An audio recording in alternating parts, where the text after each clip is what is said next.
ନମସ୍କାର ଦର୍ଶକ ବନ୍ଧୁ, ଆପଣମାନଙ୍କୁ ସମସ୍ତଙ୍କୁ ପୁଣି ଥରେ ମୋ ଚ୍ୟାନେଲରେ ସ୍ୱାଗତ ଜଣାଉଛି। ପିତାମାତା ମାନେ ଆଜିକାଲି ସଂସାରରେ ଅବହେଳିତ।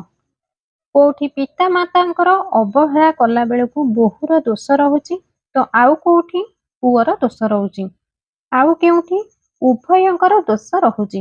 କିନ୍ତୁ କାହିଁକି ଏପରି କରୁଛନ୍ତି ଏବଂ ଏମାନଙ୍କର ପରିଣାମ ସ୍ୱରୂପ ତାଙ୍କୁ କି ପ୍ରକାର ଦଣ୍ଡ ବିଧାନ ମିଳିଥାଏ ଏବଂ ସେହି ଦଣ୍ଡ ଇହକାଳରେ ମିଳିବ ନା ପରକାଳରେ ମିଳିବ ନା ପର ଜନ୍ମରେ ମିଳିବ, ଆସନ୍ତୁ ଜାଣିବା। ଏ ସଂସାର ଭିତରେ ବୃଦ୍ଧ ପିତାମାତା ଆଜି ଅବହେଳିତ ଅଛନ୍ତି। କଣ ପାଇଁ ଅବହେଳିତ ଅଛନ୍ତି? ନା ଆରମ୍ଭରୁ ନିଜ ପିଲାମାନଙ୍କୁ ସଂସ୍କାର ଦେବାର ଆବଶ୍ୟକତା ଅଛି। ସଂସ୍କାର ବିହୀନ ପିଲାମାନେ ଶେଷ ଅବସ୍ଥା ଭିତରେ ବାପା ମାଙ୍କୁ ବହୁତ ଅବହେଳିତ କରୁଛନ୍ତି। ଆମେ ସିନା ପିଲାମାନଙ୍କୁ ଏବେ ଶିକ୍ଷା ଦେଉଛେ, କିନ୍ତୁ ଦୀକ୍ଷାର ଅଭାବ ରହୁଛି। ଯେଉଁ ପିଲାମାନେ ଛୋଟବେଳୁ ତାଙ୍କ ବାପା ମାଙ୍କୁ ପାଦ ଛୁଇଁ ପ୍ରଣାମ କରନ୍ତି, ସେମାନେ କେବେ ବି ବଡ଼ ହେଲା ପରେ ତାଙ୍କ ବାପା ମାଙ୍କୁ ଭିନେ ସେମାନେ କରିପାରନ୍ତି ନାହିଁ। ଏବେ ଆପଣମାନେ ଦେଖୁଥିବେ ଆମ ଦେଶରେ ଅଧିକରୁ ଅଧିକ ବୃଦ୍ଧାଶ୍ରମ ଗଠିତ ହେଉଛି। କାହିଁକି ନା ପିଲାମାନେ ସଂସ୍କାର ବିହୀନ, ତେଣୁ ଶେଷ ଅବସ୍ଥାରେ ସେମାନେ ବହୁତ ଦଣ୍ଡ ପାଆନ୍ତି। ଏ ଦଣ୍ଡ ବାପା ମାଙ୍କୁ ଅବହେଳା କରିବାର ଦଣ୍ଡ। ପିଲାମାନେ କେତେବେଳେ ପାଇବେ? ମହାପୁରୁଷ ଲେଖିଛନ୍ତି, ଯେଉଁମାନେ ପିତାମାତାଙ୍କୁ ପୁତ୍ର ନ ପୋଷିବ ଭିନ୍ନ ଭିନ୍ନ କରି ଘର, ଲକ୍ଷେ ଅରଜିଲେ ପକ୍ଷେ ନ ଅଣ୍ଟିବ ସତ୍ୟ ବଚନ ମୋହର। ଏହାର ଅର୍ଥ, ଯେଉଁ ପିଲାମାନେ ବାପା ମାଙ୍କୁ ଅବହେଳିତ କରନ୍ତି, ଲକ୍ଷେ ଅର୍ଜନ କଲେ ମଧ୍ୟ ଗୋଟିଏ ପକ୍ଷକୁ ଅଣ୍ଟେ ନାହିଁ। ଇହ ଜଗତରେ ମଧ୍ୟ ସେମାନେ ଭୋଗନ୍ତି। ଖାସ୍ କରି ଯେଉଁ ପୁଅମାନେ ବାପା ମାଙ୍କୁ ଅବହେଳିତ କରନ୍ତି, ସେମାନେ ଇହ ଜଗତରେ ଏମିତି ଦଣ୍ଡ ଭୋଗନ୍ତି, ଯେଉଁ ଦଣ୍ଡ ଆଖିର ଲୁହ ହେଇକି ବହିଥାଏ। କାହିଁକି ନା ତାଙ୍କୁ ତାଙ୍କ ଜୀବନରୁ ଶାନ୍ତି ହିଁ ଉଭେଇ ଯାଇଥାଏ। ଯେଉଁମାନେ ବାପା ମାଙ୍କ ଆଶୀର୍ବାଦରୁ ଯେଉଁ ଶାନ୍ତି ମିଳେ, ତାହା ପିଲାମାନଙ୍କ ଜୀବନରୁ ଉଭେଇ ଯାଇଥାଏ। ବାପା ମାଙ୍କ ଆଶୀର୍ବାଦରୁ ହିଁ ଶାନ୍ତି ଶବ୍ଦ ମିଳିଥାଏ। ତେଣୁ ଇହ ଜଗତରେ ଯେଉଁମାନେ ବହୁତ ଲୋକ ନିନ୍ଦିତ ହୁଅନ୍ତି, ଯେଉଁମାନେ ବାପା ମାଙ୍କୁ ଆଡ଼େଇ ଦିଅନ୍ତି, ସେମାନେ ଇହ ଲୋକରେ ଅପଦଶ ଦେହାନ୍ତେ ନରକେ ପ୍ରବେଶ।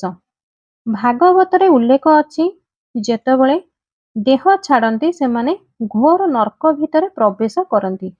ଆଉ ପରବର୍ତ୍ତୀ ଜନ୍ମରେ ଯେତେବେଳେ ସେମାନେ ଜନ୍ମଗ୍ରହଣ କରନ୍ତି, କୀଟ ପତଙ୍ଗ ହୋଇକି ଜନ୍ମ ହୁଅନ୍ତି। ନାନାଦି ପ୍ରକାର ଯୋନି ଜନ୍ମ ହୋଇକି ସେମାନେ ଜନ୍ମଗ୍ରହଣ କରନ୍ତି। କାହିଁକି ନା ସେଠାରେ ଅଭିଶାପ ପ୍ରାପ୍ତ ହୋଇକି ସେମାନେ ଦେହ ଛାଡ଼ନ୍ତି। ତେଣୁ ଆଶୀର୍ବାଦରୁ ମଣିଷର କଲ୍ୟାଣ ହୁଏ ଏବଂ ଅଭିଶାପରୁ ହିଁ ମଣିଷ କଣ କରେ ନା ନାନା ପ୍ରକାର ଯୋନି ହୋଇକି ଜନ୍ମ ନିଏ। ତେଣୁକରି ଏହି ସଂସାରରେ ଆମେ ଜନ୍ମ ହୋଇଛୁ, ଏ ଦେବ ଦୁର୍ଲଭ ମନୁଷ୍ୟ ଜନ୍ମ ପାଇଛୁ। ଏ ଦେବ ଦୁର୍ଲଭ ମନୁଷ୍ୟ ଜନ୍ମରେ କିଛି ଭଲ କର୍ମ କରିକି ଯିବା, ଯେମିତି ଆମେ ଆଦର୍ଶ ଆଉ ସଂସାରିକ ହୋଇ ଏ ସଂସାରରେ ଯେତେବେଳେ ଦେହ ଛାଡ଼ିବା, ନିଶ୍ଚିତ ଭାବରେ ଆମର ପରମଗତି ପ୍ରାପ୍ତ ହେବ। କିନ୍ତୁ ଯେଉଁ ପରିବାର ଭଗବାନ ଆମକୁ ଦେଇଛନ୍ତି, ଯେଉଁ ପିତାମାତା ଆମକୁ ଜନ୍ମ ଦେଇଛନ୍ତି, ତାଙ୍କୁ ଆମେ ଅହରହ କଷ୍ଟ ଦେଇ ଚାଲିଛୁ। ସେଇ ସଂସାର ଭିତରେ ଆମେ ଯେଉଁ ଜନ୍ମ ହେଉଛୁ, ସେଇ ବାପା ମାଙ୍କୁ କେବେ ବି କଷ୍ଟ ଦିଅନ୍ତୁ ନାହିଁ। ତେଣୁ ଏ ଦୁନିଆ ଯାହାକୁ ବାପା ମା ବୋଲି କୁହନ୍ତି, ସେ ହେଉଛନ୍ତି ଭଗବାନଙ୍କର ଏକ ସ୍ୱରୂପ। ଭଗବାନଙ୍କୁ କଷ୍ଟ ଦେଲେ ଇହ ଜଗତରେ ଅପଦସ୍ତ ଆଉ ଦେହାନ୍ତରେ ଆମେ ନିଶ୍ଚିତ ନର୍କରେ ପ୍ରବେଶ କରିବା। ତ ସେଥିପାଇଁ ଏଠି ଭୋଗ କରିବା, ସେଠି ମଧ୍ୟ ଭୋଗ କରିବା। ଦେହ ଛାଡ଼ି ସାରିବା ପରେ ନାନାଦି ପ୍ରକାର ଯୋନି ହୋଇକି ଜନ୍ମ ହେବା। ବାପା ମା ଯେହେତୁ ଈଶ୍ୱରଙ୍କ ସ୍ୱରୂପ, ଈଶ୍ୱରଙ୍କୁ କେବେ ବି କଷ୍ଟ ଦେବା କଥା ନୁହେଁ। ଆଉ ଗୋଟିଏ କଥା, ମଣିଷ ଜାଣିଛି ପାପ କଣ ଆଉ ପୁଣ୍ୟ କଣ। ପାପ କଲେ ସେ ଜାଣିଛି ନିଶ୍ଚିତ ଭାବରେ ତାକୁ କିଛି ଦଣ୍ଡ ଭୋଗିବାକୁ ପଡ଼ିବ। କିନ୍ତୁ ମଣିଷ ସବୁ ଜାଣିବି ସୁଦ୍ଧା ତଥାପି ସେ କାହିଁକି ପାପ ଆଡ଼କୁ ଏତେ ଅଗ୍ରସର ହୁଏ? କ'ଣ ପାଇଁ ପାପ କରେ? ତାର ପ୍ରକୃତ ଉଦ୍ଦେଶ୍ୟ କ'ଣ? ଆସନ୍ତୁ ଜାଣିବା। ପାପ ତାକୁ କୁହାଯାଏ ଯାହା ଜାଣିଗଲା ପରେ ଲୋକନିନ୍ଦିତ ମଣିଷ ହୁଏ। ତାର ସଂସାର ପାପ ବୋଲି କୁହାଯାଏ। ମଣିଷ ପାପ କରେ ଲୁଚେଇ ଲୁଚେଇ ଆଉ ପୁଣ୍ୟ କରେ ଦେଖେଇ ଦେଖେଇ। ସବୁବେଳେ ଗୋଟିଏ କଥା ମନେ ରଖନ୍ତୁ, ପାପର ଫଳ ଦୁଃଖ ଆଉ ପୁଣ୍ୟର ଫଳ ସୁଖ। ମଣିଷ ସମସ୍ତଙ୍କୁ ସୁଖ ଭୋଗିବାକୁ ଇଚ୍ଛା, କିନ୍ତୁ ମଣିଷ ପାପ କର୍ମ କରିଚାଲିଛି।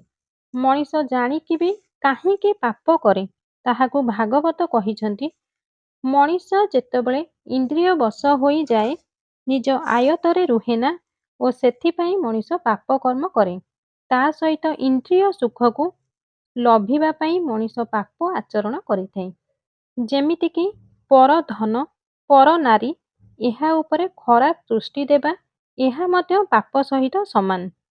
ଏ କଳିଯୁଗ ଭିତରେ ମଣିଷ କଳିର ପ୍ରଭାବ ଏତେ ପରିମାଣରେ ବଢ଼ି ଯାଇଛି, ମଣିଷ ପାପଗ୍ରସ୍ତ ହେଉଛି।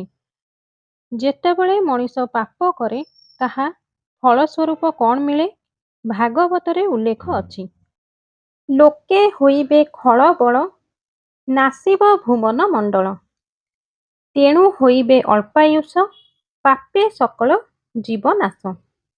ଏ ଜଗତ ଭିତରେ ଯେତେବେଳେ ମଣିଷ ପାପ କର୍ମ କରେ ତାର ଆୟୁଷ କ୍ଷଣ ହୁଏ। କିନ୍ତୁ ମଣିଷ ଯେତେବେଳେ ଇନ୍ଦ୍ରିୟ ବାସ ହୋଇଯାଏ, ଜାଣି ବି ମଧ୍ୟ ପାପ କର୍ମ କରିଚାଲେ। ଆଉ ସେତେବେଳେ ସେ କ'ଣ ହୁଏ ନା ଇନ୍ଦ୍ରିୟ ବଶ ହେତୁ ଲୋଭରୁ ପାପ ଆଉ ପାପରୁ ମୃତ୍ୟୁ। ମଣିଷ ଲୋଭ ବଶତରେ ପଡ଼ିଗଲା ପରେ କ'ଣ ହୁଏ ନା ସେତେବେଳେ ସେ ଜାଣିପାରେ ନା ଭଲ କ'ଣ ଆଉ ମନ୍ଦ କ'ଣ, ପାପ କ'ଣ ଆଉ ପୁଣ୍ୟ କ'ଣ। ମହାପୁରୁଷମାନେ କହି ଯାଇଛନ୍ତି, ବିଷୟା ଯାହାର ଲୋଚନ, ହରଇ ବୁଦ୍ଧି ଆତ୍ମଜ୍ଞାନ। ତେଣୁ ବିଷୟା ରଥରେ ମଣିଷ ପଡ଼ିଗଲା ପରେ ତାର ବୁଦ୍ଧି ଆତ୍ମା ବିବେକ ହରା ହୋଇଯାଇଥାଏ। ସେଥିପାଇଁ ପାପ କର୍ମରେ ମଣିଷ ଲିପ୍ତ ହୋଇଯାଏ। ଆଉ ସେହି ପାପ କର୍ମର ଫଳ ମଣିଷକୁ ଦୁଃଖ ହିଁ ପଡ଼େ। ଯଦି ସଦ୍ଗୁରୁ ଆଶ୍ରିତ ହେବେ, ସଶାସ୍ତ୍ର ପାଠ କରିବେ ବା ତା ସହିତ ଭଗବତ ଚିନ୍ତନ କରିବେ, ମଣିଷ ସବୁବେଳେ ଭଲ ଚିନ୍ତା କରିବେ, ନିଶ୍ଚିତ ଭାବରେ ସେ ଜାଣିବ ପାପ କ'ଣ ପୁଣ୍ୟ କ'ଣ। ତ ସେ କ'ଣ କରିବ ନା ପାପ ପଥରୁ ସେ ପୁଣ୍ୟ ପଥ ଆଡ଼କୁ ଅଗ୍ରସର ହେବ। ସକାଳୁ ଉଠିଲା ପରେ ହାତ ଯୋଡ଼ି ଆମେ କହିବା, ପ୍ରଭୁ ମୋ ଦ୍ୱାରା କାହାର କୌଣସି କ୍ଷତି ନ ହେଉ। ଏବେ ତ କଳିଯୁଗରେ ଜଣଙ୍କର ଛାତ ପଡ଼ିଲେ ଆଉ ଜଣଙ୍କର ଛାତି ଜଳୁଛି। ଆଜିର ଏ କଳିଯୁଗରେ ଏ ମଣିଷ ଏତେ ଈର୍ଷାଲିପ୍ତ ହେଇଯାଇଛି ଯେ ଆମେ ଦୁଃଖୀ, କିନ୍ତୁ ଏଥିପାଇଁ ଦୁଃଖୀ ନୁହେଁ ଯେ ଆମେ ଦୁଃଖରେ ଅଛୁ। ଆମେ ଦୁଃଖୀ ଏଥିପାଇଁ ଯେ ପଡ଼ିଶା ଘର ସୁଖରେ ଅଛନ୍ତି। ଅନ୍ୟମାନେ ଦୁଃଖରେ ରହିଲେ ଆମେ ସୁଖ ବୋଲି ବିଚାର କରୁ। ତ ସେଥିପାଇଁ ନିଜର ମନୋବୃତ୍ତିକୁ ପରିବର୍ତ୍ତନ କରିବାର ଆବଶ୍ୟକତା ଅଛି। ଯାହା ସଦ୍ଗୁରୁଙ୍କ ଆଶୀର୍ବାଦ ହେଲେ ସଦ୍ଗୁରୁ ହିଁ ବାଟ ବତାନ୍ତି। ତା ସହିତ ସଶାସ୍ତ୍ର ପଠନ, ପାପ କ'ଣ ପୁଣ୍ୟ କ'ଣ। ତେଣୁକରି ସଶାସ୍ତ୍ର କରୁଥିବା ଲୋକ ପାପ ପୁଣ୍ୟକୁ ଜାଣିଛନ୍ତି। ସେ ପାପ କର୍ମରୁ ଓହରି ପୁଣ୍ୟ କର୍ମ ହିଁ କରିଚାଲ ଓ ନିଶ୍ଚିତ ତାଙ୍କ ଦ୍ୱାରା ଧର୍ମ କାମ ହିଁ ହୋଇଥାଏ।